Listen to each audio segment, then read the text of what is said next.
Oui, donc en fait, moi j'appellerais ça plutôt, ouais, c'est un peu un mix entre une installation, donc une exposition photographique et du land art, puisqu'on intègre une partie de paysage. Voilà, donc on a compris, c'est une partie de paysage d'été qui va se retrouver dans le paysage d'hiver et qui va concorder parfaitement à partir du moment où on se place à l'endroit exact d'où a été prise la photo. Et donc l'idée c'était à la fois de faire découvrir une autre saison, donc d'où le titre saison double, aux touristes qui sont là cet hiver, avec les activités qui correspondent également à cette haute saison, et aussi de faire un concours photo, donc l'Office du tourisme a organisé autour de ces images, soit en organisant une photo un peu humoristique autour de ces images, soit en repérant exactement le point de la prise de vue et en refaisant l'image qui intègre à la fois la photo et le paysage le mieux possible.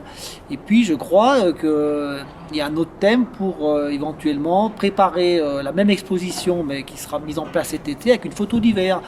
Donc du coup la porte est ouverte à tout un chacun pour réaliser cette photo qui sera elle intégrée cet été. Donc une photo d'hiver dans un paysage qu'ils choisiront et qui sera intégré cet été. Voilà, donc ça fait un certain nombre de concours avec un lot intéressant à gagner, je crois, puisqu'il s'agit d'un séjour au Contamine. Donc la finalité déborde finalement largement l'exposition photo.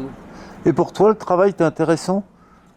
Ah bah, le travail c'est un peu une mise en péril quelque part, hein, parce que bon, même si on sait que ça fonctionne en théorie, on a quand même dû défricher et affronter pas mal de problèmes qu'on résout un par un. Souvent les problèmes qu'on pense, ils se résolvent facilement, c'est d'autres qui apparaissent et qui nous posent problème.